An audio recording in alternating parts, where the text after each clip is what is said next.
Hey, what's going on everyone? Welcome back to another episode of Star Wars Coffee, where in today's video we're going to be taking a look at Ray Park teasing Darth Maul. That's today here on Star Wars Coffee.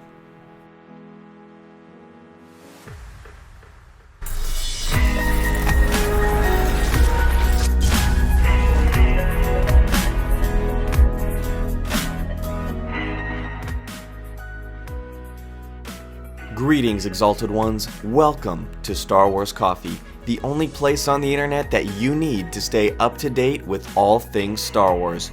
We're talking the latest Star Wars news, leaks, and of course, as always, giving you my analysis. Channel memberships are now live, and for $1.99 a month, you can get exclusive videos from me weekly as we rewatch the entire Star Wars series together.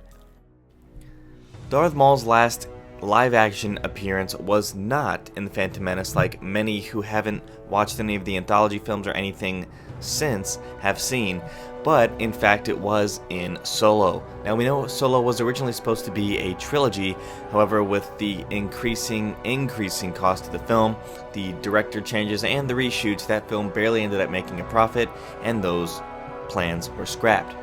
However, Ray Park, albeit the controversy, has managed to escape that one, and Ray Park shares the behind-the-scenes images of him becoming Darth Maul again in Solo, a Star Wars story. We're going to take a look at this article from Star Wars Newsnet's John Huey, and then I'm going to explain what I think he's missing here. Normally I don't agree with Star Wars News that much, they're pretty on the spot, but I really think they're actually missing this one here. So, it says, Ray Park loves being Maul, and the physical embodiment of the character recently shared never-before-seen images of him becoming the double-bladed lightsaber-twirling Zabrak again for 2018 Solo, a Star Wars story. The actor's Instagram post had fans stirring as the hunger for more Crimson Dawn Maul stories grows annually, but it is clear that these images are simply a walk down memory lane to the last time Park played his most famous character. While that is the case, we have to wonder if it's more of a, quote, when we will see Maul again and not an if we will. The first came on Friday, showing the prosthetic horned cap Park wears to play the character, before color being applied, of course. Meet me on Dathomir, Sith Life, Teo. The second post arrived because what says Valentine's Day more than a menacing laser sword wielding demon. The rule of two, have a wonderful day, Sith rule. This is just clearly a stroll down memory lane for Ray Park, but he has made it no secret he would love to keep telling the story. The love for Solo has been growing since its release in 2018. The Make Solo 2 Happen campaign has grown each year as well, and part of that includes seeing the continuation of the story thread left open with Han's love, Kira, leaving to meet Maul on Dathomir after the death of Dryden Voss. Solo left so many threads open, perfect for several stories to be picked up in future movies. Perhaps even better, a Disney Plus series. Imagine seeing a Disney Plus series about Maul and Crimson Dawn, Han and Chewie working for vile gangster Jabba the Hutt, and Fist Nest contributing to the spark of the rebellion against the Empire. So, while that ending would be extremely awesome to see, here's what I think they're missing. So, the first post that they're talking about of the prosthetic horned cap Ray Park wears to play Darth Maul says, meet me on Dathomir, Sith Life, Teo. However, what they are forgetting is the location. He tagged in that picture a location, and guess what that location was? Tatooine. Where on Tatooine? So, doesn't matter where. Tatooine. What does that tie into with currently what's going on in production with Disney? Kenobi. That goes right with Obi Wan Kenobi. So, I think that while these images are clearly from Solo, I don't think anybody's questioning that. You can see Solo on the chair in one of his images, the logo. While it is blurred, you can make it out that it is indeed Solo. However, it seems to me that you wouldn't be tagging something like that Tatooine if you weren't teasing a return as the character.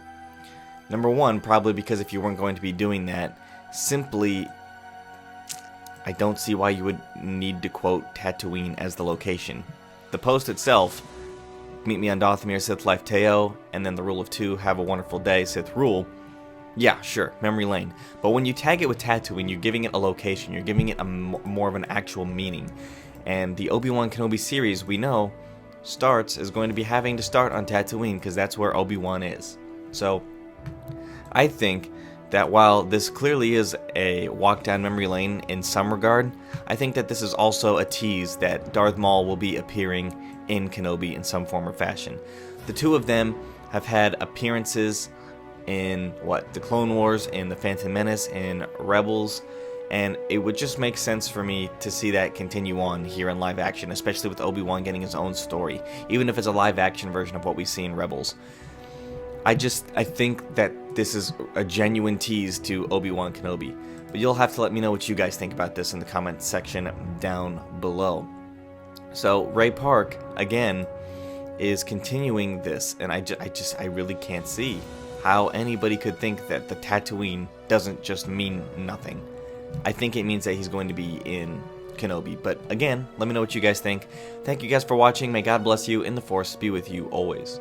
If you enjoyed this episode, and frankly, even if you didn't, don't forget to subscribe. Do it! And if you want to help spread the word, please give this video a thumbs up and tell your friends to subscribe. Please check out the official Star Wars Coffee merchandise, and don't forget to check out all of the content playlists on this channel, including The Rise of Skywalker, The Mandalorian, and much more.